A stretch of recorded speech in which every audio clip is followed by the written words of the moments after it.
কিছু মানুষ সাবান বিক্রি করে আর বলে একটা সাবানেই নাকি সব ধরনের সমাধান হয়ে যায়। না, এটা আসলেই ভুল কথা। আপনার ত্বক অনুযায়ী ডিপেন্ড করবে আপনি কোন সাবানটি ইউজ করবেন এবং কোন ত্বকের জন্য কোন সাবানটা গুরুত্বপূর্ণ। তো চলুন আজকে একটা একটা করে বিস্তারিত জানবো প্রত্যেকটা সাবান নিয়ে। প্রথমেই স্যাফরন সোপ বয়সের ছাপ কমাবে, মেস্তা কালো দাগ দূর করবে এবং 2 শেড 3 শেড পর্যন্ত ফর্সা করবে। তো স্যাফরনগুলো সম্বন্ধে আপনাদের নতুন করে কিছু বলার নেই, তবে জাফরান যে ত্বকের জন্য খুবই উপকারী সেটা অবশ্যই নির্দ্বিধায় নিঃসন্দেহে খুবই উপকারী। আর গট মিল্ক এবং স্যাফরনের সমন্বয়ে তৈরি এই স্যাফরন সোপ এবং স্যাফরন সিরাম ব্যবহার পদ্ধতি 3 বার ডেইলি মুখ ধুতে হবে এবং 2 বার সিরাম লাগাতে হবে। প্রত্যেকবার মুখ ধোয়ার পরে মুখটা ভালো করে শুকনো কাপড় দিয়ে ক্লিন করে তারপরে সিরাম লাগিয়ে যে কোনো ময়শ্চারাইজার লাগিয়ে দিতে পারেন যদি আপনার স্কিনটা ড্রাই ফিল হয়। আর ড্রাই ফিল না হলে আপনি কিছুই লাগানোর দরকার নেই, জাস্ট সিরামটা মাসাজ করে রেখে দিলেই হবে। সিরামটা আপনার স্কিনটাকে একদম গ্লাসি করে দিবে এবং আস্তে আস্তে করে আপনার প্রত্যেকটা কালো দাগ রিমুভ হতে শুরু করবে। আর আপনি সেই ফলাফলটা নিজের চোখেই ধরা পড়বে আপনার প্রত্যেক নিয়ত। কারণ প্রত্যেকটা অর্গ্যানিক জিনিসই কিন্তু রাতারাতি কাজ করে না। 2টা 3টা এমনকি 5টা ব্যবহারের পরে আপনার স্কিনটা এরকম ঠিক হেলদি হয়ে যাবে এবং গ্লাসি স্কিন হয়ে যাবে। এবং সাথে যে কোনো বয়সের ছাপ এবং মেস্তার দাগ দূর করতে নাইট ক্রিমটা অবশ্যই রাতে একবার করে ইউজ করতে হবে।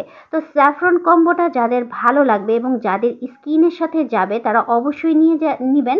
কারণ নর্মালি বাচ্চা থেকে শুরু করে ছেলে মেয়ে সবাই স্যাফরন সোপ ইউজ করতে পারবেন, তবে সিরামটা 10 বছরের উপরের বেবিদের ইউজ করতে হবে এবং নাইট ক্রিমটা অবশ্যই আপনার 15 বছরের বাচ্চাদের উপরে ইউজ করতে হবে।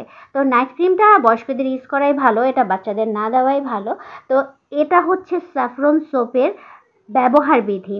এবং এই স্যাফরন সোপের কম্বোটা ইউজ করলে আপনি রাতারাতি দেখতে পাবেন, 2-3 মাস কিংবা 5 মাস ইউজ করলেই দেখতে পারবেন আপনার চেহারাটা কতটা সফট হয়, কতটা গ্লাসি হয় এবং কতটা তুলতুলে হয়, নরম হয়। তবে ইউজ ছেড়ে দিলে কীরকম হবে আমি সেটা ঠিক জানি না, তবে যে কোনো জিনিসই ব্যবহার করে রাখাটা বেটার। তো স্যাফরন সোপ যারা কম্বো হিসাবে ইউজ করবেন তারা খুব গুড একটা রেজাল্ট পাবেন আশা করি। তো স্যাফরন সোপ যাদের স্কিনের সাথে যাবে তারা নিয়ে নেবেন। ল্যাভেন্ডার সোপ, ল্যাভেন্ডার ফ্লাওয়ার দিয়ে এই সোপ তৈরি করা হয়। এটি সানবার্ন কমায়, বয়সের ছাপ কমায়, চোখের নিচে কালো দাগ, পিগমেন্টেশন সব কিছু দূর করে। তো ল্যাভেন্ডার সোপ নিয়ে আজকে বিস্তারিত কিছু কথা বলি। ল্যাভেন্ডার সোপ ল্যাভেন্ডার হার্ব থেকে তৈরি হয় এবং এর এসেনশিয়াল অয়েল দিয়ে এই সাবানটা তৈরি হয়।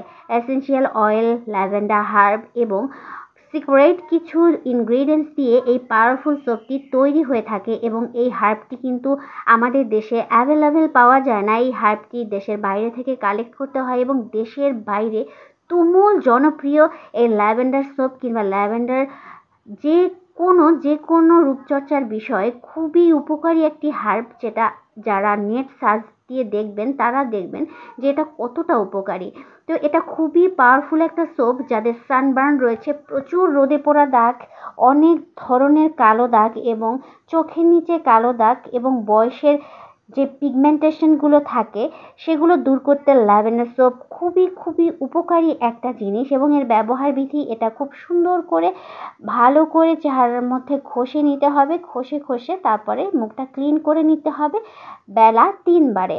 ল্যাভেন্ডার হার্বগুলো ল্যাভেন্ডার ক্ষেত থেকে খুব সুন্দর করে কালেক্ট করে সেটাকে শুকিয়ে ভালো করে সুন্দরভাবে তৈরি করা হয়। তারপর এই সোপগুলো তৈরি করা হয় ল্যাভেন্ডার হার্ব দিয়ে এবং উন্নত বিশ্বে দেখুন প্রত্যেকটা কান্ট্রিতে এই ল্যাভেন্ডার সোপ খুবই জনপ্রিয় এবং রূপচর্চার ক্ষেত্রে খুবই এগিয়ে রয়েছে এই সোপ যে কোনো দেশে। তো বাংলাদেশে কিন্তু অ্যাভেলেবেল ল্যাভেন্ডার সোপটা এত বেশি পাওয়া যায় না। আমাদের দেশে খুব বড় পেজেই কিন্তু এই সোপটা পাওয়া যায়। তো শাম্মিস অ্যান্ড বিউটি সলিউশনে নতুন করে ল্যাভেন্ডার সোপ নিয়ে আসা হয়েছে আপনাদের যাদের প্রচুর সানবার্ন রয়েছে এবং অনেক কালো দাগ, পিগমেন্টেশন এবং বলিরেখা এই টাইপের প্রবলেমে ভোগেন, যাদের একটু এইজ হয়ে গিয়েছে, অ্যান্টি এজিং হিসেবে কাজ করবে এই ল্যাভেন্ডার সোপ। তো ল্যাভেন্ডার সোপটি যাদের ভালো লাগবে তারা অবশ্যই চেহারাটাকে ক্লিন করতে নিয়ে নেবেন। এবং আমি কিন্তু এই মাস থেকে শুরু করছি ল্যাভেন্ডার সোপটা ইউজ করা, দেখি কীরকম রেজাল্ট দেয়। রেজাল্টের উপর ডিপেন্ড করবে আমি স্যাফরন সোপ ইউজ করব নাকি ল্যাভেন্ডার সোপ ইউজ করব। যদিও আমার তেমন কোনো পিগমেন্টেশন নেই, খুবই হেলদি একটা স্কিন, তারপরও আমি এই সাবানটা ইউজ করার লোভ সামলাতে পারিনি, এজন্য আমি এই মাসেই এটা ট্রাই করা শুরু করেছি। এখন বলবো নিম সোপ নিয়ে কিছু কথা। তো অনেকেরই আছে ব্রণ, কিন্তু তারা ফর্সা হতে চান, এরকম প্রবলেম অনেকেরই সমস্যা রয়েছে। তো ব্রণযুক্ত অ্যালার্জিযুক্ত ত্বকের জন্য বলবো নিম সাবানটার থেকে বেটার সলিউশন, কিংবা অ্যালার্জিযুক্ত চেহারার জন্য নিম সাবান এবং নিম সাবানের যে কম্বোটা, এটার থেকে বেটার সলিউশন কিছুই নেই। আগে আপনি আপনার স্কিনটাকে হেলদি করুন ভাই, তারপর আপনি আপনার স্কিনটাকে কিভাবে গ্লো করবেন সেই চিন্তা করুন। আমাদের বাংলাদেশের মানুষের প্রবলেম কি, আমরা সবার আগে ফর্সা হতে চাই। আমার স্কিনটা হেলদি থাকুক আনহেলদি থাকুক যা খুশি তাই হোক, আমাদের ফর্সা হতেই হবে। বিভিন্ন ধরনের কেমিক্যাল লাগিয়ে চেহারার 12টা বাজিয়ে দেই, অ্যাসিড দিয়ে পোড়ায় ফেলি, তারপরও চামড়া উঠাই হলেও আমাদের কোরিয়ানদের মতন ফর্সা হতে হবে। কখনোই চিন্তা নাই যে চেহারাটাকে হেলদি করতে হবে, গ্লোসি করতে হবে, যেন আমি কালো হলেও আমার চেহারাটা গ্লো করে, সেই চিন্তাটা কারো মাথায় নেই। তো যাদের ব্রণের প্রবলেম তারা কেন নিম সোপটা এখনও নিচ্ছেন না? এই নিম সোপটা প্রাকৃতিক উপায়ে একদম ঘরোয়া পদ্ধতিতে তৈরি করা, নিম গাছের পাতা খুব সুন্দর করে বেটে এই সাবানটা তৈরি করা, আর অ্যান্টিবায়োটিক কিছু উপাদান রয়েছে যেটা খুবই সিক্রেট, যেটা বলা যাবে না। তো সেই উপাদানগুলো দিয়ে তৈরি এই নিম সোপ অ্যালার্জি এবং ব্রণযুক্ত চেহারার জন্য খুবই একটি উপকারী জিনিস। প্রথমে এটার ব্যবহার বিধি বলে নেই। প্রথমে এটা খুব ভালো করে মুখটা ক্লিন করতে হবে সাবান দিয়ে, এবং সাবানটা কিন্তু সমস্ত শরীরেও ইউজ করা যাবে। তারপরে এই সিরামটা অ্যান্টিবায়োটিক হিসেবে কাজ করে, সত্যি কথা বলবে চমকের মতো কাজ করে সিরামটা, খুবই ভালো পিম্পলযুক্ত চেহারার জন্য। তো পিম্পলগুলো খুব ভালো করে বের করে পিম্পলের শ্বাস, তারপরে আপনার সিরামটা লাগাতে হবে এবং লাগিয়ে রেখে দিতে হবে। এবং তার উপরে আপনারা এই ক্রিমটা ইউজ করবেন পিম্পলের দাগ যাওয়ার জন্য। তো নিম কম্বোটা, নিম ক্রিম, নিম সিরাম এবং নিম সাবান অবশ্যই যাদের পিম্পলযুক্ত চেহারা তাদের জন্য একটা বেস্ট সলিউশন। তো আগেই আপনারা ফর্সা হতে না চেয়ে আপনাদের উচিত আগে চেহারাটাকে ক্লিন করা, চেহারাটা ক্লিন করে সুন্দর করে হেলদি করে তারপর আপনাদের গ্লোর কথা চিন্তা করা উচিত। তো আপনার স্কিন কীরকম সেটা নিশ্চয়ই আপনি বেটারভাবে জানবেন। আপনার যে স্কিনের জন্য যে প্রোডাক্টটি দরকার সেই প্রোডাক্টটি নেন, নট ফর স্যাফরন সোপ। এটা খুব ভাইরাল দেখে এটাকেই কিনতে হবে এবং এটাকে ঘষলেই আপনি মহারূপবতী হয়ে যাবেন, এইটা চিন্তা করাটা ঠিক না। আসলে আপনার স্কিনের জন্য যে প্রোডাক্টটি সব থেকে গুরুত্বপূর্ণ, সব থেকে ভালো, সেই প্রোডাক্টটি ইউজ করুন। আপনার স্কিন হোক হেলদি, আপনার স্কিন হোক স্বাস্থ্যোজ্জ্বল, এবং আপনার স্কিন হোক খুব খুব খুব ময়শ্চারাইজ, সেটাই আশা করব।